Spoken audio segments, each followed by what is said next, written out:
আজকে যে আমি রান্নাটা করব সেই রান্নাটা কিন্তু একদম নিরামিষ, আর এটা কিন্তু লুচি বা পরোটার সঙ্গে একদম পারফেক্ট খাবার। তো চলো বন্ধুরা, আজকে আমি এই আলুর দমটা কিভাবে বানাই তোমাদের সাথে একটু শেয়ার করব। প্রথমেই নিয়ে নিয়েছি এখানে আলু, কিছুটা এক সাইজের আলু নিয়ে নিয়েছি, খুব বড় না খুব ছোট না, মাঝারি সাইজের আলু নিয়ে নিয়েছি। আর আলুগুলো ভালো করে ছিঁড়ে নিয়েছি। তারপরে আলুগুলোকে আমি দুভাগে ভাগ করে নিয়েছি আর সবগুলো কেটে নিয়েছি আর কেটে ধুয়ে নিয়েছি। আর এবার আমি একটা সিটি মেরে নেবো, প্রেসার কুকারে দিয়ে দিলাম।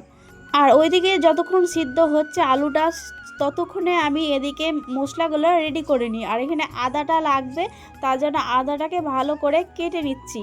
আর লঙ্কাটাকেও চিড়ে নিয়েছি আর একটা মাঝারি সাইজের টমেটো নিয়ে নিয়েছি, আর টমেটোকেও কেটে নিলাম। আর এদিকে দেখো, আমি চারমগজ আর কাজুটা কিছুক্ষণের জন্য ভিজিয়ে রেখেছিলাম, সেটাকে আমি পেস্ট করে নিলাম। আর আলুটা দেখো বেশি সিদ্ধ করে নিই, বেশি শক্ত করে একদম পারফেক্ট করে সিদ্ধ করেছি, যেন বেশি সিদ্ধ করলে কিন্তু আলুটা ভেঙে যাবে, তার জন্য বেশি সিদ্ধ করিনি। তারপরে কড়াইয়ে তেল দিলাম আর দিয়ে তারপরে আলুটাকে ভেজে নিলাম আর সামান্য একটু হলুদ দিয়েছিলাম। তারপরে মশলার পেস্টটা তো হয়ে গেল ওদিকে, চারমগজ বাটাটা। আর এদিকে এবার যা যা মানে জিরে, আদা, লঙ্কা, টমেটো পেস্টটা করে নিলাম। আর এদিকে দেখো আলুটাও ভাজা হয়ে গিয়েছে ওদিকে মশলা করতে করতে। আর আলুটাকে আমি এখন ভেজে তুলে নিলাম।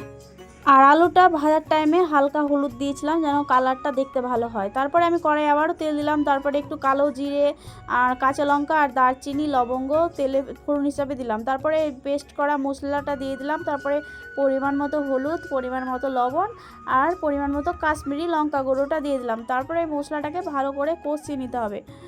আর দেখো মশলাটাকে কত সুন্দর কষাচ্ছি, আর মশলা থেকে কতটা তেল বেরিয়ে এসেছে আর দেখতেও খুব ভালো হয়েছে।